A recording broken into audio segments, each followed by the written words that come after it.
Pisces, tignan natin kung ano po ang mensahe para sa iyo ngayong week. Keep in mind na ito ay general reading lamang, so hindi po lahat ay makaka-relate. So, try niyong panoorin yung inyong other signs, Sun, Moon, Rising, and Venus. Energy, message po, Spirit Guide for Pisces. We have wasting time. So, alagaan nyo or yung oras po ninyo, gamitin nyo talaga wisely kasi pwedeng it's either kayo mismo yung magsasayang ng oras ninyo this week or may tao dito na pa-VIP. Paghihintayin kayo rito. Reflecting. So, ayan po. Pag-isipan nyo na kung saan nyo ba gagamitin yung oras ninyo this week. Huwag nyo po talagang hahayaan na masayang yan. Make your week a productive one. Check natin. Mensahe natin, Spirit Guide for Pisces. It's time to move forward. Ayun. Meron ba kayong mga hinihintay dito? Papeles, anumang uri ng papeles yan. It's time to move forward na daw kasi. Pwedeng hindi talaga yan para sa inyo. Kung maghihintay kayo dyan, pwedeng masayang lang po yung oras ninyo. Sige, pumili na lang kayo. Kung ano man yung mga inaayos ninyo na yan, ano man yung mga hinihintay ninyo, magpo-progress pa ba yan? Okay? Magpo-proceed pa ba yan? Dapat nyo pa ba yung i-pursue? Pili kayo 1, 2, or 3. Yan, para sa mga may hinihintay dyan. Number 1, tignan natin.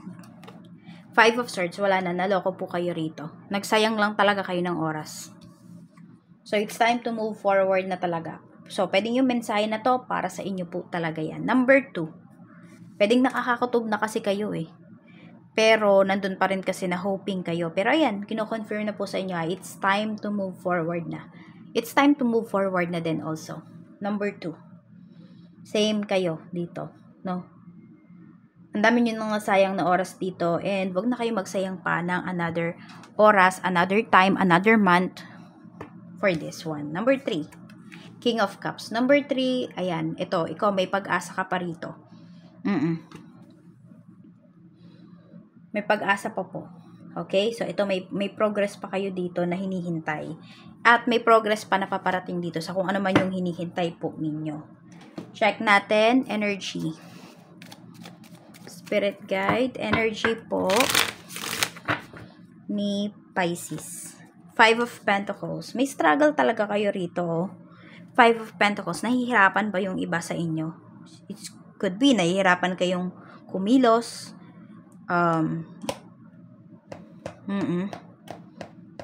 Nahirapan kayong kumilos. May na-stroke ba sa family ninyo? So, pwede kayo yung nagbabantay ngayon, kayo yung nag-aalaga. So, some of you need to give up your trabaho. Ayan, naiinip na yung iba sa inyo. May inip kayo na nararamdaman. Inip sa bahay. Yan, inip sa mga yun nga, hinihintay po ninyo. So, yan nga, kung ano po yung napili ninyo dito. At kung kayo naman ay may duda pa, try nyo magpo-private reading para mas makita po natin. Pero kung ayan, sapat na to sa inyo, then nasa sa inyo naman kung susundin ninyo or hindi. The High Priestess. Nakakakutob na kasi talaga kayo rito eh. Alam mo, Pisces, pwedeng sa panaginip, dinadaan ka na nito eh. Or ngayong week na to, kung ano man yung hinihintay ninyo, ano man yung mga ina-anticipate po ninyo, mapapaginipan nyo yan kung tuloy ba or hindi. Or dapat nyo pa bang i-pursue or hindi na. Heighten po ang inyong intuition this week. Ano yung gusto mong mangyari? We have 10 of Wands. And we have 2 of Pentacles. Ayan. So, nagdadalawang isip na kasi talaga kayo dahil, yun nga, sobra na yung paghihintay.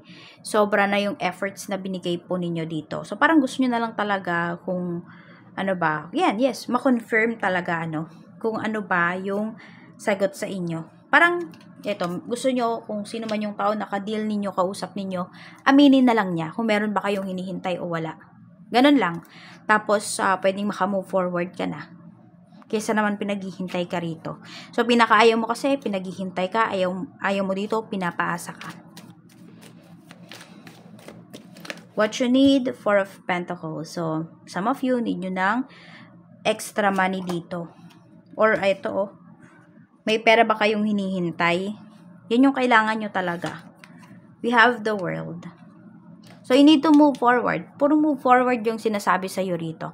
Either mag-move forward ka towards sa isang tao, no? Kasi pwedeng naghihintay ka sa tao na yan, pero yung tao pala na yan, naka-move forward na, hindi ka naman pala niya inaalala, ikaw lang pala yung, ikaw lang pala yung naghihintay dito. Sa trabaho, pinapaasa po kayo, pinapabalik-balik kayo, nagbayad na kayo nakaraan, magbabayad na naman kayo. It's time to move forward. Ihinto nyo na yan. Lalo na kung, ayan, nagdadalawang isip na kayo mismo, iba na yung kutob ninyo. So, ang kailangan mo dito, ngayon, is mag-move forward kung kinakailangan. Ayan, at kung pwede nyo namang mabawi yung pera ninyo, bawiin nyo po. Kasi sayang din eh.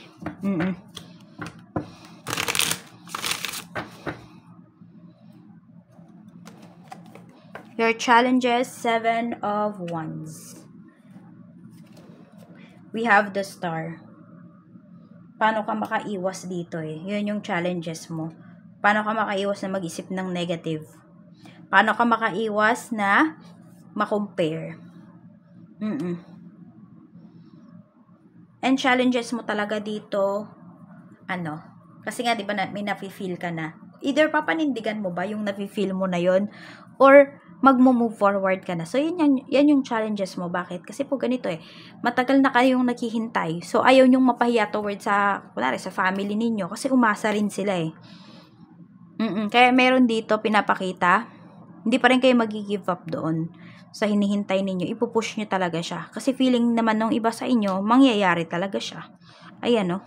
Hindi kayo sumusuko. Yun din, sabi ko nga, ayaw nang mapahiya ng iba sa inyo. Dahil may paghihintay na kayo na ginawa eh.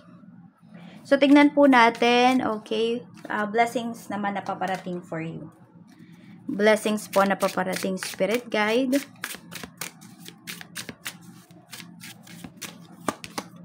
Parenthood, ayan. Sabi dito, healing your inner child can unlock the path to financial abundance. Ano ba yung mga kailangan po ninyong i-heal as a child? Your inner child, your inner wound, your childhood trauma. Clear nyo na po yon, i-heal po ninyo. Careers like caregiver, teacher, or pediatrician, focus on helping children. So, tumabi kayo sa mga bata, or maging, kayo sa mga bata ngayon, no? Maging malapit kayo. Makakatulong yon sa energy ninyo, yung iba pala sa inyo, may kayo, psychic vampire kayo. Energy vampire. Remember to nurture yourself as you work toward your goals. So, ayun po. Kayo mismo, Pisces, meron dito, psychic vampire kayo.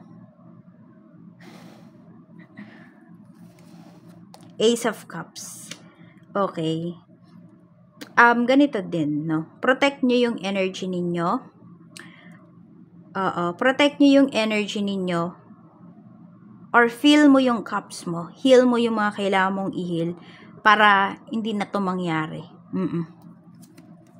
We have the Magician, we have Page of Pentacles. So, kung ano man yung pagtutuunan ninyo ng pansin ngayong week na to, mag-grow talaga siya. And magiging happy po kayo. Everything will work out naman para sa'yo. Ayan, lalo na kung ito po ay pagtutuunan mo ng pansin and you are willing to learn. Diba? Hindi pwede na alam mo na lahat. Kailangan, nandun pa rin yung, yung marunong kang makinig, gusto mong matuto. Tignan natin. Mensahe pa para sa'yo. Archangel Raphael. Sabi sa dito ni Archangel Raphael, take several deep breaths And exhale slowly to awaken your energy and to release old patterns. Ayan po. So, kung nape-pressure na kayo or feeling tense kayo ngayong week na to, just do some breathing exercises every morning. O kaya naman kung kailan ninyo nafe-feel yung tension or yung pressure. Yan lamang po. Maraming salamat. More blessings to come and see you again on my next video.